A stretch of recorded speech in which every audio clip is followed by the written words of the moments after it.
오늘은 성령 세례 구했으면 받은 줄로 믿으라 하는 제목으로 말씀을 함께 나누도록 하겠습니다.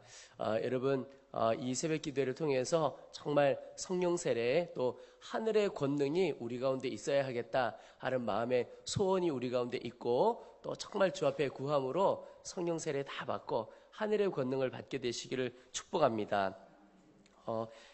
부인은 참 믿음이 좋지만 이 부인이 교회 다니는 것을 아주 싫어하고 핍박하는 한 남편이 있었습니다. 하루는 남편이 술에 취해서 집에 들어와 보니까 아내가 성경을 보고 있는 겁니다. 그래서 이 아내의 손에서 성경을 탁 뺏어가지고 난로 속에 그 성경을 확 던져버렸습니다. 그리고는 말하기를, 정말 하나님이 살아계시고 성경이 하나님의 말씀이라면 이 성경이 어떻게 되는지 한번 보자, 그랬다는 거예요. 참 강팍한 마음이죠. 성경을 불 속에 던져버린 겁니다. 성경이 타죠. 남편은 이 불타는 성경을 보면서 하나님을 그렇게 조롱을 했습니다. 아내는 슬픈 마음에 눈물을 흘릴 뿐이었고, 그 다음날 아침이 되어서 남편의 술에서 다 깨고 이제 난로에 남은 죄를 치우려고 보다 보니까 성경책이, 불 속에 던진 성경책이 다 타지는 않고 조금 남아 있는 겁니다. 이 남편이 호기심이 생겨서 타다 남은 성경책 이렇게 가져와서 뭐가 도대체 남았나 넘겼는데, 그 타다 남은 말씀이 하나 있는데 그 말씀 중에 한 구절이 이 남편 마음속에 확 다가오는 겁니다. 남은 말씀이 뭐가 남았느냐? 마태복음 24장 35절에 천지는 없어질지언정 내 말은 없어지지 아니하리라. 그런데 이 남편이 그 성경 말씀을 보고 충격을 받은 겁니다. 자기가 성경을 불 속에 집어넣고 태웠는데 어떻게 다른 부분은 다 타고 그 부분은 타지 않고 남을 수가 있냐는 겁니다. 그리고는 그 기록된 말씀 때문에 이 남편이 충격을 받고 그 말씀이 이 남편의 마음을 흔들어 놓습니다. 천지는 없어질지언정 내 말은 없어지지 아니하리라. 그렇구나. 다른 게 다 없어져도 하나님의 말씀은 타지도 않는구나. 결국 이분이 예수를 믿게 되고 온 가족이 하나님 앞에 섬기는 귀한 믿음의 가정이 되었습니다. 여러분, 이분의 인생처럼 정말 하나님의 말씀은 지금도 살아 있습니다. 살아 역사하시는 하나님의 능력이 하나님의 말씀입니다. 그래서 오늘 이 새벽 기도에 나오셨고 우리가 신앙생활, 믿음생활 한다고 하죠. 그런데 우리 믿음의 근거는 그 어떤 것도 아니고 오직 하나님의 말씀, 약속의 말씀입니다. 우리가 그거 하나 붙들고 살아가는 것이죠. 브라이언 잔드 목사님이라고 1977년에 그가 18세가 되던 나이에 급성 백혈병 진단을 받습니다. 그리고는 6주밖에 더 살지 못한다, 그런 진단을 받습니다. 근데 너무너무 충격을 받고 혼란스러웠습니다. 혼란스러웠던 이유는 그가 16살 때 예수님을 영접하고 또 정말 신실한 그리스도인으로, 그리고 날마다 하나님의 말씀을 읽고 기도하고 그렇게 주님과 교제하는 삶을 살아왔는데, 그리고 특별히 하나님 앞에 이렇게 신앙생활을 하는 중에 하나님께서 나를 목회자로 부르셨구나, 그리고 이 지역에 교회를 세우고 또 온 열방을 다니면서 복음 전파를 하게 될 것이다 라고 하는 이 소망도 주시고 비전도 주신 거예요. 그런데 어떻게 이런 일이 벌어지냐는 거예요. 그럼 하나님께서 내게 주신 꿈이 가짜인가? 하나님과 교제하면서 주셨던 마음이 가짜인가? 그런데 어느 날 이 사람이 그 혼란스러운 마음에 그저 성경만 읽었습니다. 근데 어느 날 말씀을 읽는데 시편 118편 17절 말씀을 읽다가 이 사람의 마음이 주님께 사로잡히게 됩니다. 내가 죽지 않고 살아서 여호와께서 하시는 일을 선포하리로다. 그 말씀을 읽는데, 그렇구나, 내가 세상적으로는 지금 얼마 살지 못한다는 진단을 받았지만 하나님의 말씀은 내가 죽지 않고 살아서 여호와께서 하시는 일을 선포하리로다. 내게 주시는 말씀이구나. 그리고는 이 사람이, 그 18살 소년이 살아계신 그 역사하시는 말씀을 붙들고 그 말씀과 만나는 일이 일어납니다. 그리고는 그 말씀이 그 심령에 불같은 믿음을 줍니다. 그리고는 그 순간 나는 이미 하나님께서 치유해 주셨다, 주님이 나를 고쳐주셨다 하는 마음을 갖게 됩니다. 그리고는 정말 주께서 나를 붙들어 주시는구나 하는 마음으로 살아가게 되는데, 병원에서는 세상의 진단을 내린 거죠. 그런데 이 사람이 32년이 더 지나게 되는데도 여전히 죽지 않고 하나님께서 약속해 주신 그 말씀대로 그 지역에, 주님께서 말씀하신 지역에 교회를 섬기고 또 글과 설교로 많은 사람들에게 복음을 전하는 사역을 하게 되었다는 것입니다. 여러분, 우리가 정말 붙들고 나아가야 될 것, 우리의 믿음의 근거는 하나님의 말씀입니다. 우리가 믿음의 조상이라고 하는 아브라함이 있죠. 이 아브라함의 위대함, 정말 그의 믿음이 대단한 것은 하나님께서 고향 친척 아비의 집을 떠나라. 떠날 수 있겠죠. 그런데 가라고 하시는데 어디로 가라고 하시는지는 말씀하시지 않고 그냥 보여주는 길로 너 그냥 떠나. 그리고는 아브라함이 말씀을 쫓아갔다고 그랬어요. 그냥 하나님의 말씀을 쫓아갔다는 겁니다. 이게 아브라함의 믿음의 위대함인 것이죠. 똑같이 오늘 우리도 해야 할 것이 있다면 오직 하나님의 말씀 붙들고 사는 겁니다. 하나님의 약속, 그것이 바로 우리의 삶의 모든 근거가 되는 것입니다. 여러분, 우리가 주님을 바라보자, 또 주님을 붙들자 이런 표현을 하죠. 근데 그 표현을 조금 더 구체적으로 한다면 사실은 하나님의 말씀이 진리이고 실제임을 믿고 붙들고 나아가는 것입니다. 우리가 말씀 기도라는 걸 할 때가 있죠. 근데 그 기도도 우리의 소원함으로 기도하는 것이 아니라 말씀을 근거해서 그 말씀이 이루어질 줄로 믿고 붙들고 기도한 거, 그게 말씀 기도죠. 근데 거기에 능력이 있어요. 근거가 말씀이기 때문에 그렇습니다. 여러분, 주님의 말씀이 우리의 삶의 판단 근거고 분별 기준이어야 합니다. 예를 들어 이런 것입니다. 내가 내 자신을 바라볼 때는 불만이 참 많습니다. 외모부터 다 불만이 많은 것 같아요. 어떤 분 보니까 우리가 살아가다가 외모도 정말 훌륭해요. 또 공부도 잘해요. 그런 분 있으시죠. 공부가 세상에서 제일 쉬웠어요. 이런 이상한 분들 가끔 있으시잖아요. 그런데 외모도 건강도 공부도 너무 잘해요. 그런 분들이 있는데 나를 보니까 다 마음에 안 드는 거예요. 하나 내세울 게 없는 것 같은 거예요. 그래서 내가 내 인생에 불만이 많아요. 그런데 주님이 보시기에 좋았더라. 내가 너를 사랑하노라. 그러면 기준을 어디에 두어야 합니까? 내가 나를 보기에는 나 스스로도 불만인 것 같아도 하나님 보시기에 좋았더라 그러면 그건 좋은 거예요. 그러니까 하나님의 약속을 붙들고 사는 겁니다. 우리의 삶의 모든 기준이 하나님의 말씀이어야 한다는 것이 바로 그것입니다. 성령 세례에 있어서도 마찬가지입니다. 제가 말씀을 붙들고 살아야 된다, 믿음으로 말씀을 붙들어야 된다고 하는 이유를 이 앞에 여러 가지로 말씀드린 것은 성령 세례에 있어서도 우리가 하늘의 권능을 덧입기를 원하고 성령 세례 받기를 구할 때 우리에게 분명히 있어야 할 것이 구했으면 주실 줄로 믿는 믿음입니다. 근데 그것의 근거가 뭐냐면 말씀이라는 겁니다. 오늘 마가복음 11장 24절에 그러므로 내가 너에게 말하노니 무엇이든지 기도하고 구하는 것은 받은 줄로 믿으라. 그리하면 너에게 그대로 되리라.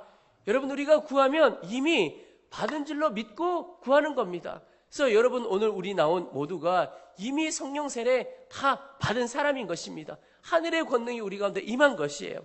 또 야고보서 1장에도 보면 5절부터 8절까지 너희 중에 누구든지 지혜가 부족하거든 모든 사람에게 후히 주시고 꾸짖지 아니하시는 하나님께 구하라. 그리하면 주시리라.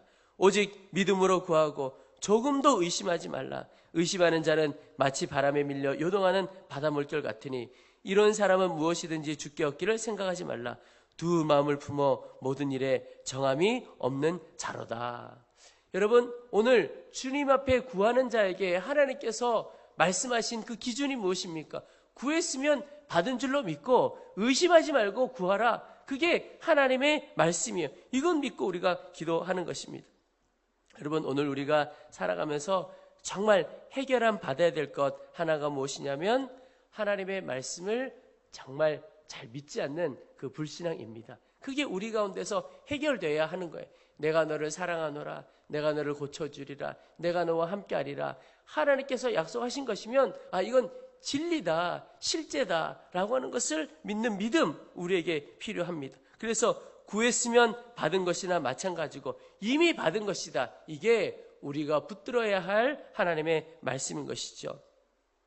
이 믿음 가지고 하나님 앞에 나아가 기도할 때 하나님께서 우리에게 반드시 성령 세례를 부어 주실 것입니다. 성령 세례뿐만 아닙니다. 하나님께서 우리에게 약속하셨고 하나님께서 우리에게 주시겠다고 하는 모든 하늘의 선물이 다 그런 겁니다. 의심하지 않고 기도하는 것이죠. 여러분, 지금은 믿음으로 구하면 하나님께서 반드시 응답해 주시는 그런 시대입니다. 우리 마음만 믿음으로 준비되면 되는 것입니다. 사도행전에 보면 마가다락방에 제자들이 모여서 이 성령 세례를 받기까지 열흘을 기다리면서 기도했습니다. 하나님께서 너희가 성령으로 세례를 받을 것이다 라고 하는 예수님의 약속을 주시고 기도하라고 하시고 열흘이 지나고 그들이 세례를 받았는데, 그런데 사실 이 열흘 알고 기도하는 것도 참 열흘 동안 기도하는 게 쉬운 일이 아니지만 열흘을 기다리면서 그 마지막 성령 세례 언제 주어질까를 알지 모르고 기도하는 것은 참 어려운 일입니다. 여러분, 우리가 어떤 기다림을 가질 때 기다리는 것이 왜 어렵습니까? 끝이 보이지 않을 때, 뭔가 기약 없이 기다릴 때 어렵지요, 마음이. 그런데 이 열흘 만에 주신다는 것도 모르고 계속 기도하는 것 참 대단한 일이었습니다. 그런데 그때 열흘을 기다려야 했던 이유는 주님께서 오순절에 성령 세례를 베풀어 주실 계획을 가지고 있었기 때문에 오순절이 되기까지 열흘이 필요했던 겁니다. 그런데 그 시대와 지금 시대는 다르다는 겁니다. 지금 시대는 그 오순절 성령 세례가 임한 다음에 이미 성령을 부어주신 이후 시대를 우리가 살고 있습니다. 그 말은 우리에게는 이제 하나님께서 따로 너에게 언제 하나님의 성령을 부어주시겠다라고 하는 작정한 날이 따로 있는 것이 아니라는 겁니다. 우리가 준비되면 믿음으로 구하면 그 즉시로 성령 세례를 받는 그런 시대를 살고 있는 겁니다. 그러니 사도행전 때는 하나님의 계획 때문에 열흘 기다려야 했지만 우리는 지금 따로 그렇게 언제 주님 주시겠다 기다릴 필요가 없고 나만 준비되면 된다는 것입니다. 그 말은 내가 어떤 엄청난 집회를 찾아가거나 누군가 어디 신령한 분을 찾아가거나 그렇게 하지 않아도 내 영혼만 준비되면 주님께서 나를 만나주시고 하늘의 권능을 성령의 세례를 부어주신다는 겁니다. 여러분, 성령 세례 받은 증거 중에 하나가 방언이라고 말씀을 드렸는데, 그러나 꼭 방언이 있어야 성령 세례다 그런 뜻은 아니에요. 성령 세례 받은 여러 증거 중에 하나가 방언인데, 제가 대학교 1학년 때 그때 교회에서 교회 학교 교사로 섬길 때였습니다. 그런데 전도사님께서 제안을 하셔서 우리가 아이들을 섬겨가는데 우리가 하늘의 능력을 덧입고 하나님의 능력으로 섬겨가야 하지 않겠습니까? 그리고는 몇몇 교사들과 함께 그리고 전도사님 네 분과 함께 모여서 기도를 했습니다. 하나님, 우리를 붙들어 주십시오. 하늘의 능력을 우리 가운데 부어주십시오. 우리가 성령 세례를 받아야 하겠습니다. 그리고 성령 세례의 증거가 방언이라고 하니까 하나님 방언도 주십시오. 우리가 기도의 능력을 또 방언을 통해서 얻기를 원합니다. 그렇게 기도를 했습니다. 그런데 그때 그 전도사님, 저희와 함께 기도했던 전도사님이 유명한 분도 아니었고 저희가 모여서 함께 기도했던 그 모임이 대단한 집회도 아니었습니다. 그저 교회 한쪽 구석에 와서 그냥 기도했어요. 근데 그저 어느 날 몇 명의 교사들이 모여서 믿음으로 기도했을 뿐인데 그때 함께 모여 기도했던 이들이 다 방언을 받았습니다. 그 집회가 대단하거나 그 인도하셨던 전도사님이 대단한 것 아니었고 그저 모인 사람들이 믿음으로 구했습니다. 성경에 주님 구하면 주신다고 했고 이미 받은 줄로 믿으라고 했으니까 주님이 우리를 붙들어 줄 줄로 믿습니다. 그렇게 구했어요. 여러분, 구하면 반드시 주시는 것입니다.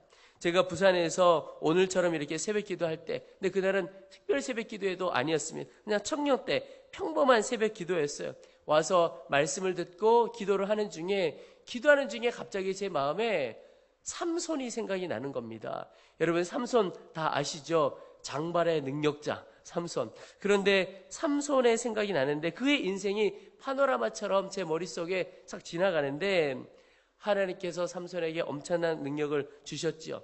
나귀 턱뼈 하나로 수많은 이 블레셋 대적들을 죽였던 사람이죠. 엄청난 능력을 가지고 있었습니다. 그런데 우리가 아는 것처럼 그가 자기 유익대로 자기 만족을 위해서 살아가다가 결국에는 하나님께서 주신 능력 다 잃어버리게 되죠. 그리고는 아주 비참한 삶을 살아갑니다. 하나님께서 이스라엘 백성들의 구원자로 그를 세워주셨는데 이 대적들에 의해서 비참한 조롱거리의 삶을 살아가죠. 그러다가 마지막에 되어서야 하나님, 제가 살고자 하는 것도 아니고 마지막으로 한번 힘을 주십시오. 그러면 제가 이들과 함께 제가 죽는 삶을 택하겠습니다. 그리고는 그 잔치가 벌어질 때 기둥 붙들고 기둥 넘어지면서 그가 살았을 때보다 더 많은 사람들을 죽였다, 이렇게 기록했지요. 그 이야기가 머릿속에 딱 지나가는 겁니다. 그러면서 드는 생각이, 삼손의 인생은 과연 성공한 인생이냐? 마음에 삼손은 너무너무 비참한 인생이다. 그가 많은 블레셋의 대적을 죽였을지 몰라도 그의 인생의 대부분은 하나님께서 은사를 주셨고 능력을 주셨음에도 불구하고 자기 유익 위해서 그 유혹에 넘어간 인생을 산 겁니다. 그 삼손이 생각나면서 제가 하나님 앞에 기도하기를, 주님, 저는 삼손처럼은 살고 싶지 않습니다. 자기 욕심을 따라 마지막이 비참한 인생 되지 않게 하시고 오직 주님만 따라 살기를 원합니다. 제게 큰 능력이 없어도 좋고 제가 뭔가 큰 일을 하지 않아도 좋습니다. 그저 주님만 계속해서 따라 사는 삶을 살기를 원합니다. 그렇게 결단하고 기도했습니다. 그런데 그렇게 기도하고 결단하는 그때, 주님께서 사로잡으시고 만져주시는 것이 이런 거구나, 불이 임한다는 것이 이런 것이구나 하는 경험을 했습니다. 그 새벽은 특별한 새벽도 아니었습니다. 모든 사람들이 와서 기도하는 아주 평범한 새벽 기도, 그러나 저에게는 너무나 기억에 남는 특별한 기도회였습니다. 제가 이 말씀을 드리는 것은 성령께서 뭔가 역사하시기까지 우리가 기다릴 필요가 없다는 겁니다. 성령 세례를 기다릴 필요가 없고 우리에게 말씀하시는 그 성령님께 믿음으로 반응하고 순종함으로 반응하고 회개함으로 반응할 때 성령께서 우리에게 임해 주신다는 겁니다. 그래서 주님이 깨닫게 해주실 때, 주님, 제가 주의 말씀을 믿습니다. 주님, 제가 온전히 주님만 따르겠습니다. 주님, 제가 죄된 삶, 이전에 세상 것 쫓아 살았던 것 이제는 다 내려놓겠습니다. 그런 결단으로 믿음으로 주 앞에 나아가기만 하면 주의 성령께서 우리 가운데 임하신다는, 우리가 그런 시대를 살고 있다는 겁니다.